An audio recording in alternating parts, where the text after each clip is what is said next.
स्वागत है सभी मित्रों का विज्ञान भैरव तंत्र पार्ट 4। और आज हम हैं 105वें दिन में। और पेज नंबर है 87। यहाँ अग्नि संबंधी विधि चल रही है। जो विधि का सूत्र है कि भाव करो कि एक आग तुम्हारे पांव के अंगूठे से शुरू होकर पूरे शरीर में ऊपर उठ रही है, पर अंततः शरीर जलकर राख हो जाता है, लेकिन तुम नहीं। भगवान कहते हैं कि यह बहुत सरल विधि है और बहुत अद्भुत भी, प्रयोग करने में भी सरल है। लेकिन पहले कुछ बुनियादी जरूरतें पूरी करनी होती हैं। बुद्ध को यह विधि बहुत प्रिय थी और वे अपने शिष्यों को इस विधि में दीक्षित करते थे। जब भी कोई व्यक्ति बुद्ध से दीक्षित होता था तो वे उसे पहली बात यही कहते थे। वे उसे कहते थे कि मरघट चले जाओ और वहां किसी जलती चिता को देखो, जलते हुए शरीर को देखो, जलते हुए शव को देखो। 3 महीने तक कुछ और नहीं करना था, सिर्फ मरघट में बैठकर देखना था। तो साधक गांव के मरघट में चला जाता था और 3 महीने तक दिन रात वहीं रहता था। और जब भी कोई मुर्दा आता था वह बैठकर उस पर ध्यान करता था। वह पहले शव को देखता, फिर आग लगाई जाती और फिर जलने लगता, और वह देखता रहता। 3 महीने तक वह इसके सिवाय और कुछ भी नहीं करता, बस मुर्दों को जलते देखता रहता। बुद्ध कहते थे कि इस संबंध में विचार मत करना, उसे बस देखना।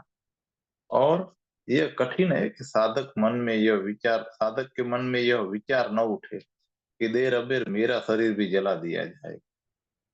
3 महीने लंबा समय है और साधक को रात दिन निरंतर जब भी कोई चिता जलती उस पे ध्यान करना था।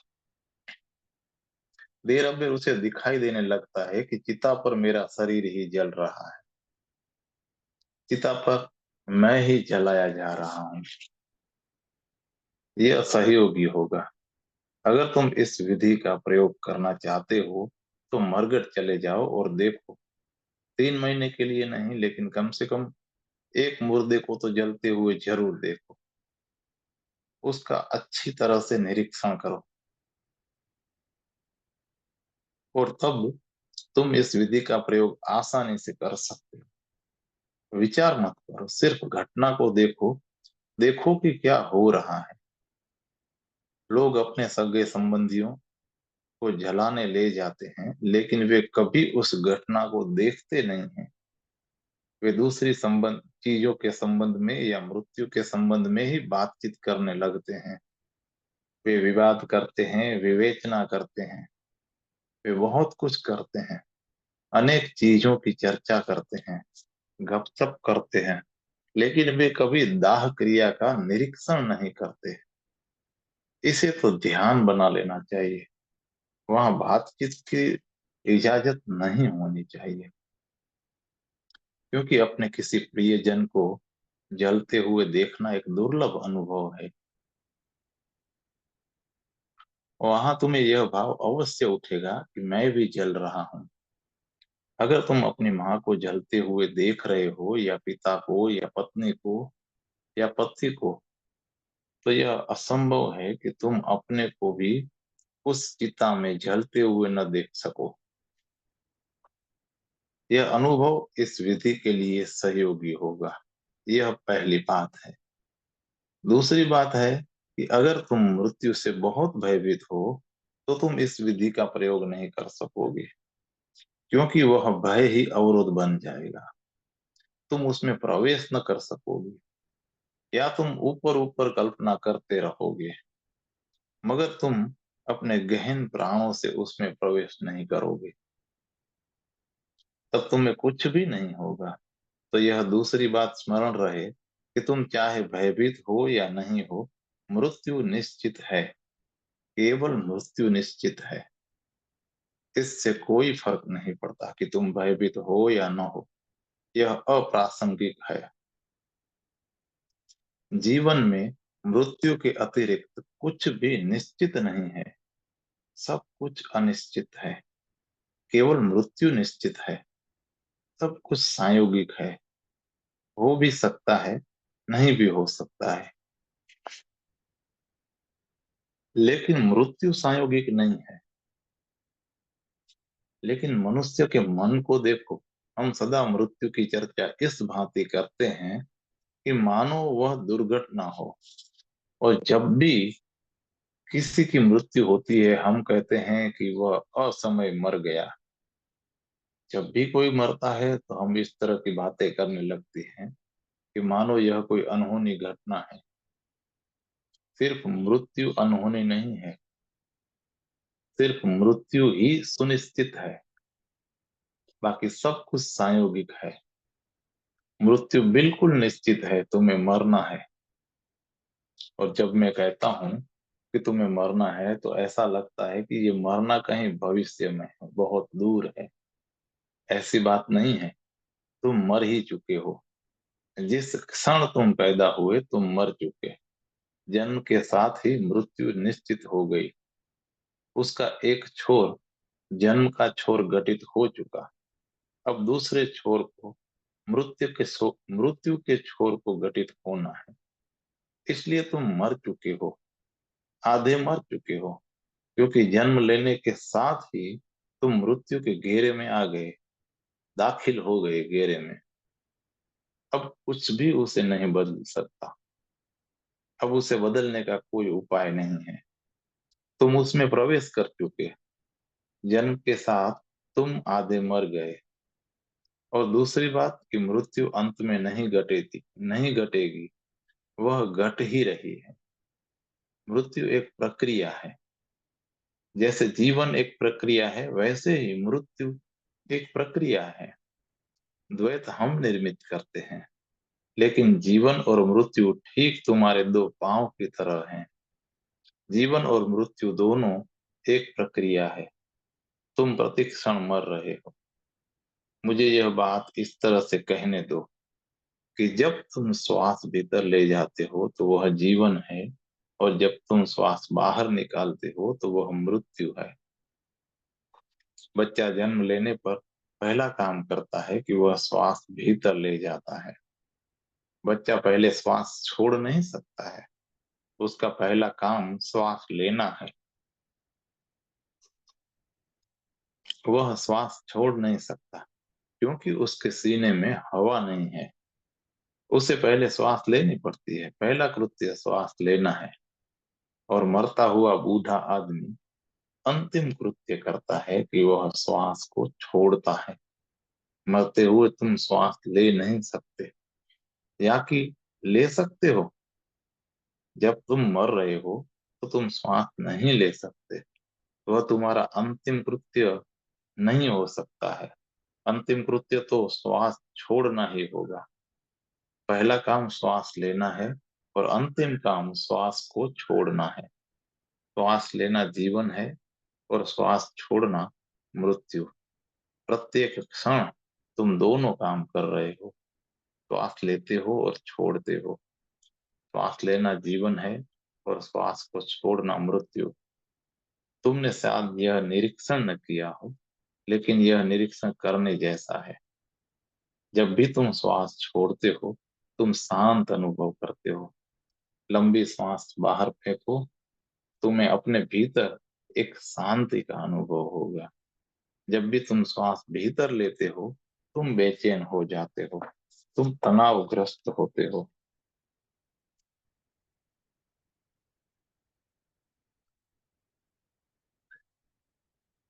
भीतर जाती श्वास तीव्रता और तनाव पैदा करती है।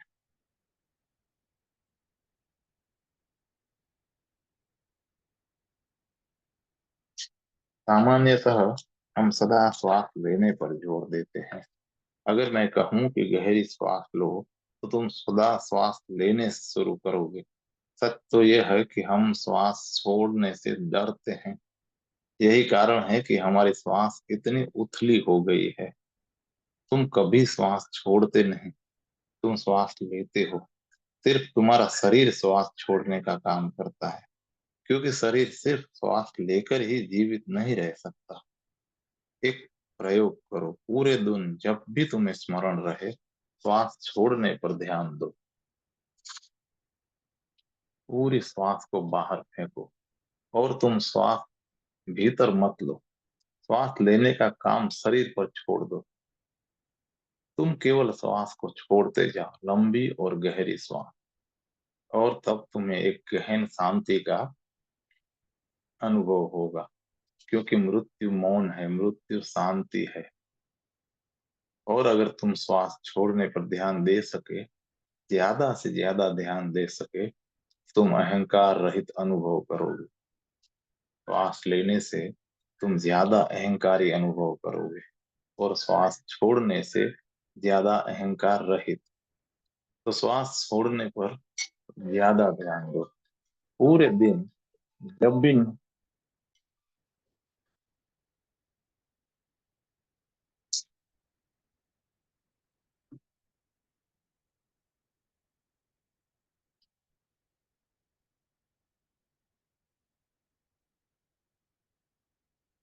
पूरे दिन जब भी याद आए, गहरी श्वास को बाहर फेंको। लो मत। श्वास लेने का काम शरीर को करने दो, तुम कुछ मत करो। श्वास छोड़ने पर यह जोर तुम्हें इस विधि के प्रयोग में बहुत सहयोगी होगा, क्योंकि तुम मरने के लिए तैयार हो। मरने की तैयारी जरूरी है, अन्यथा यह विधि बहुत काम की ही नहीं होगी। और तुम मृत्यु के लिए तैयार भी तभी हो सकते हो, जब तुमने किसी न किसी तरह से एक बार उसका स्वाद लिया हो। गहरी सांस छोड़ो, और तुम्हें उसका स्वाद मिल जाएगा। यह बहुत सुंदर है। मृत्यु बहुत सुंदर है। मृत्यु के सामने कुछ भी नहीं है। इतनी मौन, इतनी विश्राम पूर्ण, इतनी शांत, इतनी अनुद्विग्न। लेकिन हम मृत्यु से भयभीत हैं। और हम मृत्यु से भयभीत क्यों हैं? मृत्यु का इतना भय क्यों है? हम मृत्यु से भयभीत हैं, इसका कारण मृत्यु नहीं है। मृत्यु को तो हम जानते ही नहीं। तुम उस चीज से कैसे भयभीत हो सकते हो जिसका तुम्हें कभी सामना नहीं हुआ? तुम उस चीज से कैसे भयभीत हो सकते हो जिसे तुम जानते ही नहीं हो? किसी चीज से भयभीत होने के लिए उसे जानना जरूरी है। तो असल में तुम मृत्यु से भयभीत नहीं, यह भय कुछ और है। तुम वस्तुतः कभी जिए ही नहीं, और इससे ही मृत्यु का भय पैदा होता है। मृत्यु का भय पकड़ता है,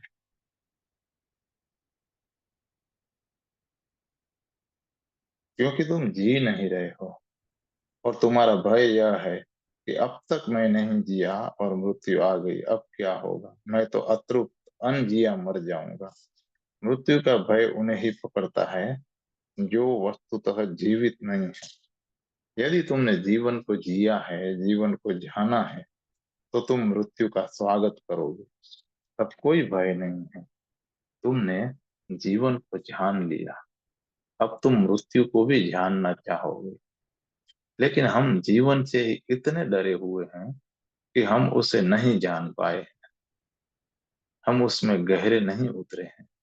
वह चीज मृत्यु का भय पैदा करती है।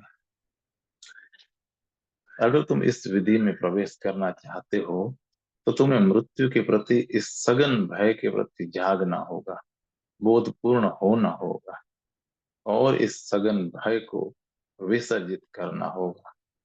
तो ही इस विधि में प्रवेश हो सकता है। इससे मदद मिलेगी।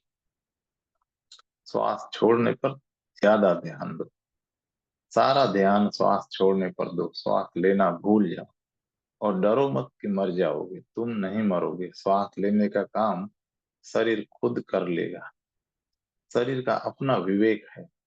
अगर तुम गहरी सांस बाहर फेंकोगे, तो शरीर खुद ही गहरी सांस भीतर लेगा। तुम्हें हस्तक्षेप करने की जरूरत नहीं है। और तुम्हारी समस्त चेतना पर एक गहरी शांति फैल जाएगी। सारा दिन तुम विश्राम अनुभव करोगे और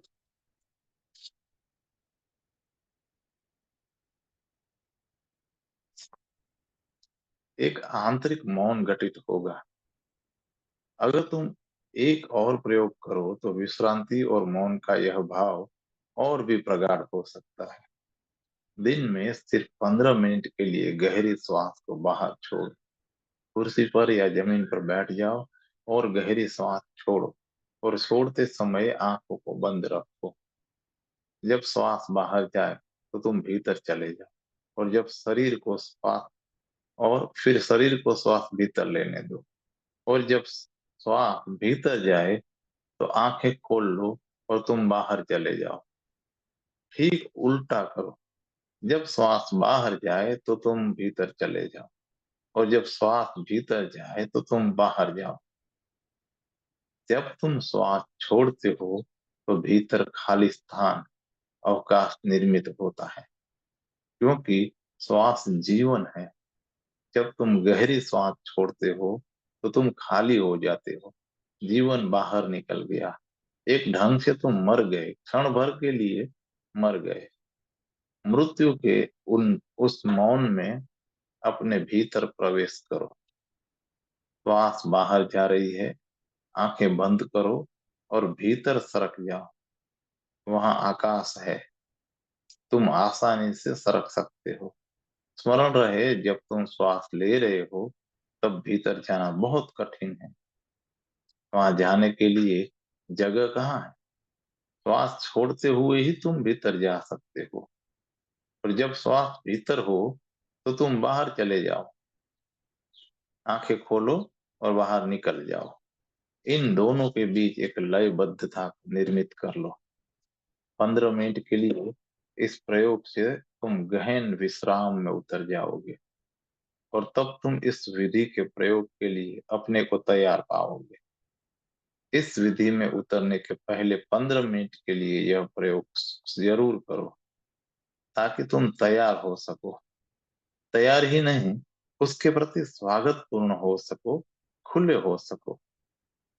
मृत्यु का भय खो जाएगा, क्योंकि अब मृत्यु प्रगाढ़ विश्राम मालूम पड़ेगी। अब मृत्यु जीवन के विरुद्ध नहीं है, वरन जीवन का स्रोत, जीवन की ऊर्जा मालूम पड़ेगी।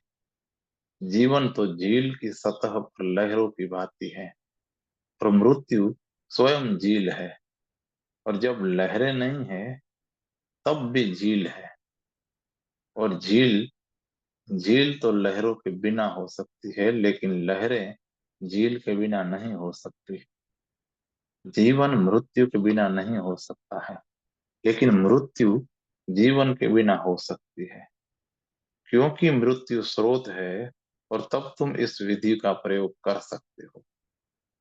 भाव करो कि एक आग तुम्हारे पांव के अंगूठे से होकर पूरे शरीर में ऊपर उठ रही है।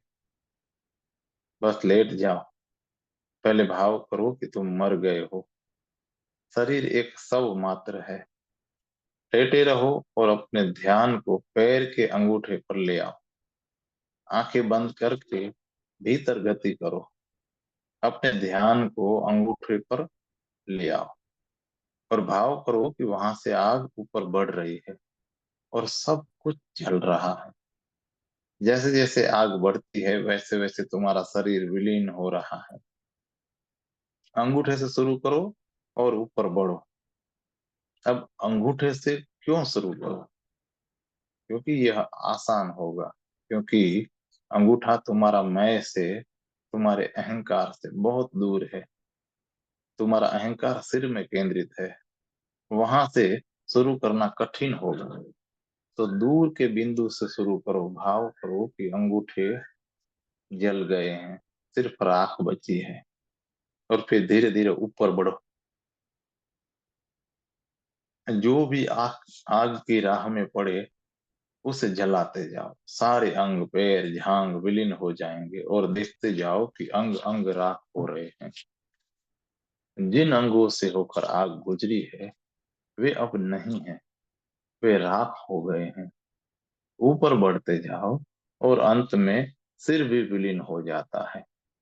प्रत्येक चीज राख हो गई है, धूल में मिल गई है, और अंततः शरीर जलकर राख हो जाता है। लेकिन तुम नहीं, तुम शिखर पर खड़े दृष्टा रह जाओगे, साक्षी रह जाओगे। शरीर वहां पड़ा होगा, मृत जला हुआ राख, और तुम दृष्टा होगे। इस साक्षी को कोई अहंकार नहीं है। यह विधि निरअहकार अवस्था की उपलब्धि के लिए बहुत उपयोगी है। क्यों? क्योंकि इसमें बहुत सी बातें घटती हैं। यह विधि सरल मालूम पड़ती है, लेकिन यह उतनी सरल है नहीं। इसकी आंतरिक संरचना बहुत जटिल है। पहली बात यह है कि तुम्हारी स्मृतियां शरीर का हिस्सा है। स्मृति पदार्थ है। यही कारण है कि उसे संग्रहित किया जा सकता है। स्मृति मस्तिष्क के कोष्ठों में संग्रहित है। स्मृतियां भौतिक है, शरीर का हिस्सा है।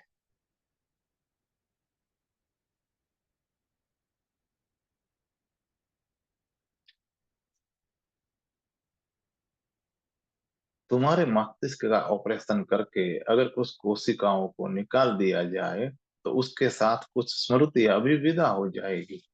स्मृतियां मस्तिष्क में संग्रहित रहती हैं, और स्मृति पदार्थ है, उसे नष्ट किया जा सकता है। और अब तो वैज्ञानिक कहते हैं कि स्मृति प्रत्यारोपित भी हो सकती है। देर अबेर हम इसका उपाय खोज लेंगे। जब आइंस्टाइन जैसा व्यक्ति मरे, तो हम उसके मस्तिष्क की कोशिकाओं को बचा ले और उन्हें किसी बच्चे में प्रत्यारोपित कर दे, और उस बच्चे को आइंस्टाइन के अनुभव से गुजरे बिना ही आइंस्टाइन की स्मृतियां प्राप्त हो जाएगी। तो स्मृति शरीर का हिस्सा है, और अगर सारा शरीर जल जाए, राख हो जाए, तो कोई स्मृति नहीं बचेगी। याद रहे, यह बात समझने जैसी है कि अगर स्मृति रह जाती है, तो शरीर अभी बाकी है और तुम धोखे में हो। अगर सच अगर तुम सचमुच गहराई से इस भाव में उतरोगे कि शरीर नहीं है, जल गया है, आग ने उसे पूरी तरह राख कर दिया है, तो उस क्षण तुम्हें कोई स्मृति नहीं रहेगी। साक्षित्व के उस क्षण में कोई मन नहीं रहेगा।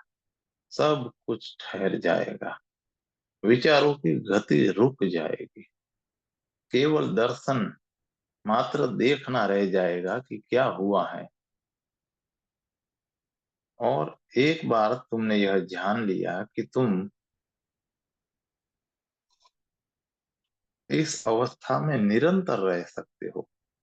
एक बार सिर्फ यह जानना है कि तुम अपने को अपने शरीर से अलग कर सकते हो। यह विधि तुम्हें अपने शरीर से अलग जानने का, तुम्हारे और तुम्हारे शरीर के बीच का अंतराल पैदा करने का, और कुछ क्षणों के लिए शरीर से बाहर जाने का उपाय है।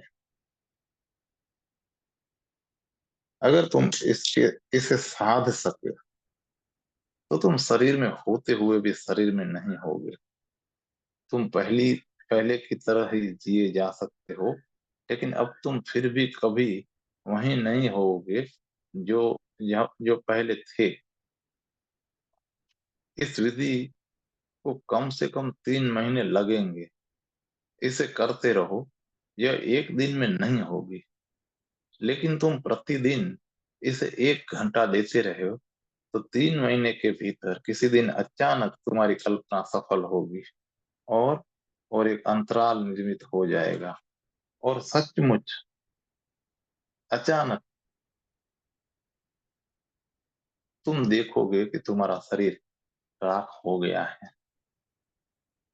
तब तुम निरीक्षण कर सकते हो, और उस निरीक्षण में एक गहन तथ्य का बोध होगा कि अहंकार असत्य है और झूठ है। उसकी कोई सत्ता नहीं है।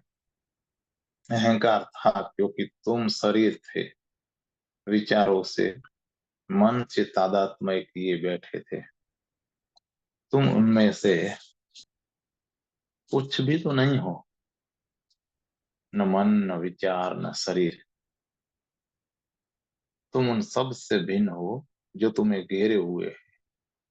तुम अपनी परिधि से सर्वथा भिन्न हो। तो ऊपर से यह विधि सरल मालूम पड़ती है, लेकिन यह तुम्हारे भीतर गहन रूपांतरण ला सकती है। लेकिन यह पहले मरघट में जाकर ध्यान करो। जहाँ लोगों को जलाया जाता हो, वहां बैठकर ध्यान करो। देखो कि शरीर कैसे जलता है, कैसे शरीर फिर मिट्टी हो जाता है, ताकि तुम फिर आसानी से कल्पना कर सको। और तब अंगूठों से आरंभ करो और धीरे धीरे, बहुत धीरे धीरे ऊपर आगे बढ़ो।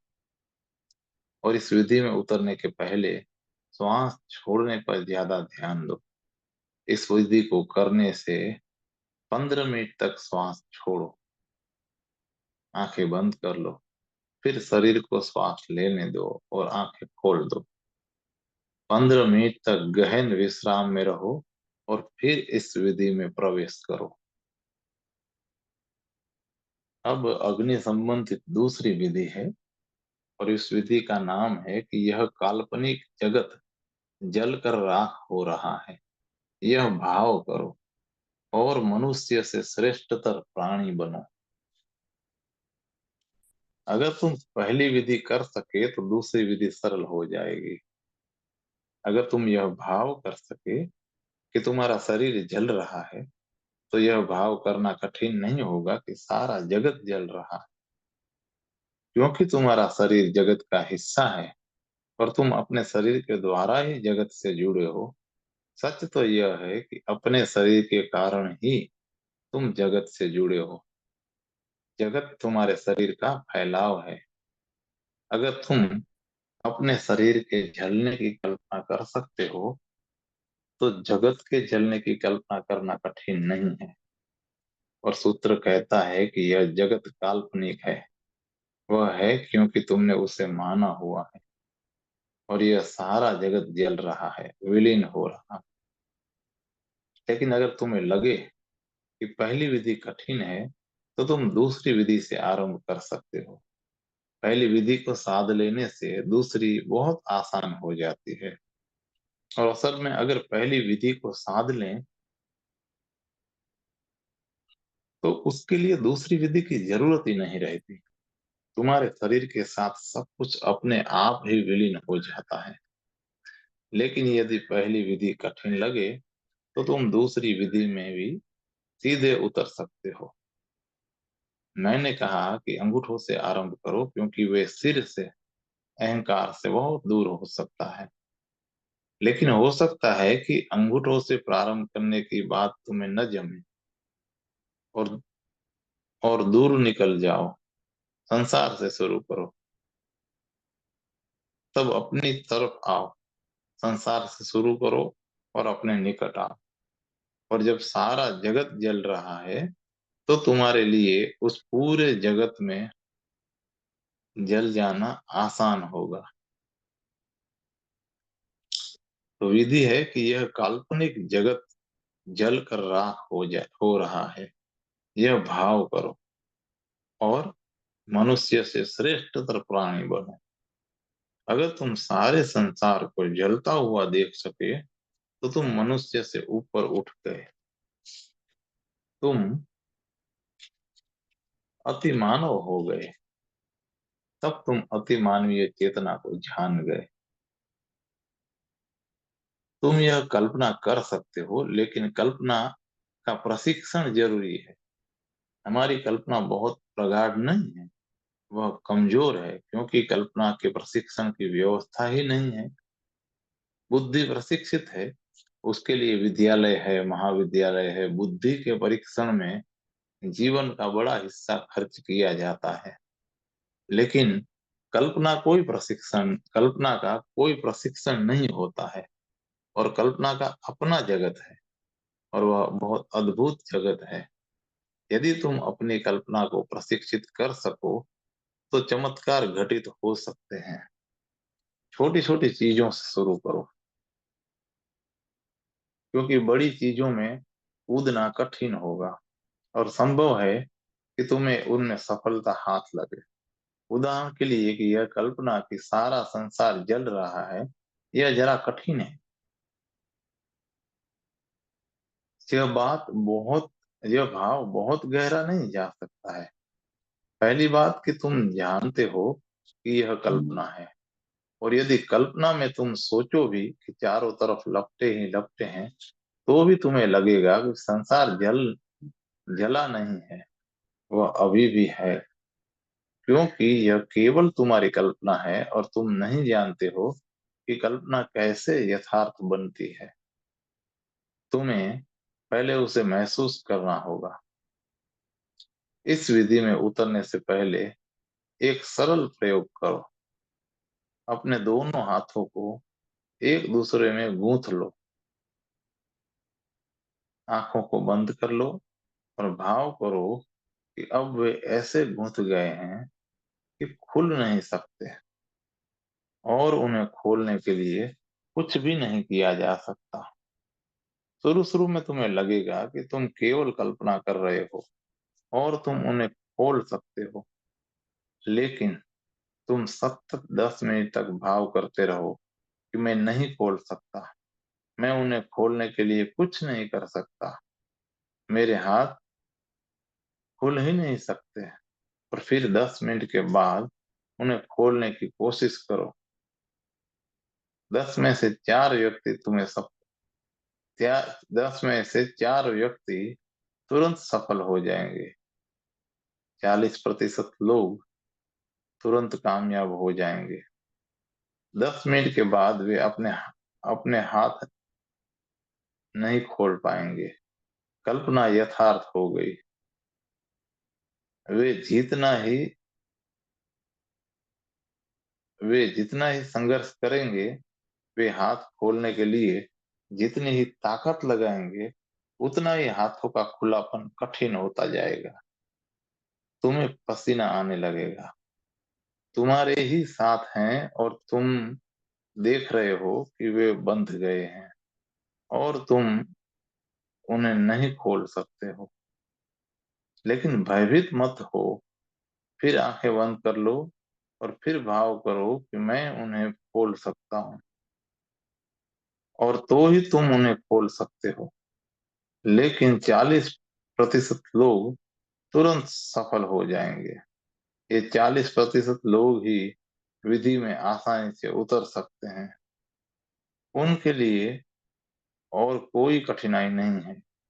बाकी 60% के लिए यह विधि कठिन पड़ेगी।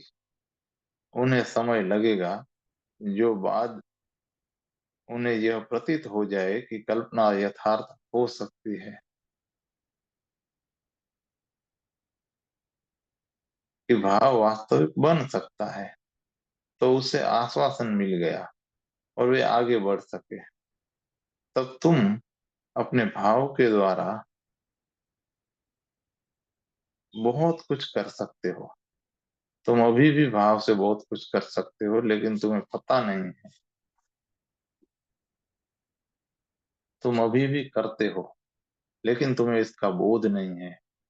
शहर में कोई नया रोग फैलता है, फ्रेंच फ्लू फैलता है, और तुम उसके शिकार हो जाते हो। तुम तभी सोच भी नहीं सकते कि 100 में से 70 सिर्फ कल्पना के कारण बीमार हो जाते हैं। क्योंकि इस शहर में रोग फैला है, तुम कल्पना करने लग सकते हो कि मैं भी इसका शिकार होने वाला हूँ, और तुम इसका शिकार हो जाओगे। तुम सिर्फ अपनी कल्पना से अपने रोग पकड़ ले सकते हो। तुम सिर्फ अपनी कल्पना से अनेक समस्याएं निर्मित कर सकते हो। तो तुम समस्याओं को हल भी कर सकते हो, यदि तुम्हें पता हो कि तुमने उन्हें निर्मित किया है। अपनी कल्पना को छोड़ो, बढ़ाओ, और तब यह विधि बहुत उपयोगी होगी। अब तीसरी विधि है,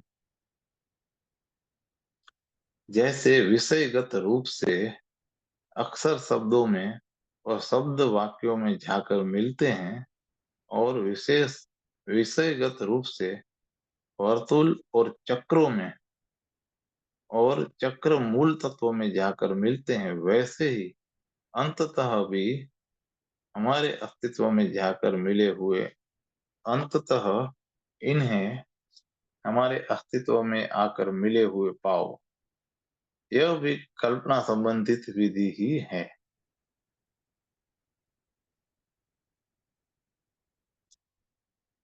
अहंकार सदा भयभीत है। वह संवेदनशील होने के लिए खुला होने से डरता है। वह वह डरता है कि कोई भी चीज प्रवेश भीतर करके उसे नष्ट न कर दे। इसलिए अहंकार अपने चारों ओर एक किल्लाबंदी करता है और तुम एक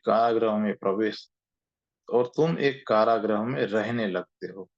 तुम अपने अंदर किसी को भी प्रवेश नहीं देते। तुम डरते हो कि यदि कोई चीज भीतर आ जाए और झंझट खड़ी करे तो क्या होगा, और बेहतर है कि किसी को आने ही मत दो। तब सारा संवाद बंद हो जाएगा। उनके साथ साथ भी संवाद बंद हो जाता है जिन्हें तुम प्रेम करते हो या सोचते हो कि तुम प्रेम करते हो। किन्हीं पति पत्नी को करते देखो। वे अपने दूसरे साल से वे अपने दूसरे से किसी पति पत्नी को बात करते हुए देखो। वे एक दूसरे से बात नहीं कर रहे हैं। उनके बीच कोई संवाद नहीं है, बल्कि वे शब्दों के द्वारा एक दूसरे से बच रहे हैं। वे बात कर रहे हैं ताकि एक दूसरे से बचा जाए। मौन में वे एक दूसरे के प्रति खुल जाएंगे और मौन में वे एक दूसरे के समीप आ जाएंगे, क्योंकि मौन में कोई दीवार नहीं रहती है, कोई अंधकार नहीं रहता है। इसलिए पति पत्नी कभी चुप नहीं रहेंगे। इस समय का वे समय काटने के लिए किसी न किसी चीज की चर्चा करते रहेंगे। अन्यथा डर है कि कहीं दूसरे के प्रति संवेदनशील न हो जाए, खुल न जाए। और हम दूसरे से इतने भयभीत हैं। मैंने सुना है कि एक दिन मुल्ला नसरुद्दीन घर से बाहर निकल गया था कि उसकी पत्नी यह उनके विवाह की 25वीं उसकी पत्नी ने कहा कि नसरुद्दीन, क्या तुम भूल गए कि आज कौन सा दिन है? नसरुद्दीन को पता था यह उनके विवाह की 25वीं वर्षगांठ का दिन था। तो उसने कहा कि मुझे याद है, बखूबी याद है। पत्नी ने फिर पूछा, तो हम लोग इस दिन को किस तरह मनाते जा रहे हैं? नसरुद्दीन ने कहा कि प्रिय, मुझे नहीं मालूम। और फिर उसने सिर खुजलाते हुए हैरानी के स्वर में कहा कि कितना अच्छा होगा अगर हम इस उपलक्ष्य में 2 मिनट के लिए मौन हो जाएं। तुम किसी के साथ मौन नहीं रह सकते, तुम बेचैन होने लगते हो। मौन में दूसरा तुम में प्रवेश करने लगता है। मौन में तुम खुले होते हो। तुम्हारे द्वार दरवाजे खुले होते हैं। तुम्हारी खिड़कियां खुली होती है। तुम डरते हो तो तुम बातचीत करते हो। तुम बंद रहने के उपाय करते रहते हो। अहंकार कवच है, अहंकार कारागृह है। और हम इतने असुरक्षित अनुभव करते हैं कि हमें कारागृह भी स्वीकार है। कारागृह थोड़ी सुरक्षा का भाव देता है। तुम इससे सुरक्षित अनुभव करते हो। इस विधि का तीसरी विधि का प्रयोग करने के लिए पहली और सबसे बुनियादी बात है कि भली भांति जान लो कि जीवन एक असुरक्षा है और उसे सुरक्षित बनाने का कोई उपाय नहीं है। तुम जो भी करोगे उससे कुछ होने वाला नहीं है। तुम सिर्फ और सिर्फ सुरक्षा का भ्रम पैदा कर रहे हो। जीवन असुरक्षित रहता है, असुरक्षा ही उसका स्वभाव है, क्योंकि मृत्यु उसमें अंतर्निहित है, साथ साथ जुड़ित है। जीवन सुरक्षित कैसे हो सकता है? एक क्षण के लिए सोचो, अगर जीवन पूरी तरह सुरक्षित हो तो वह मृत ही होगा।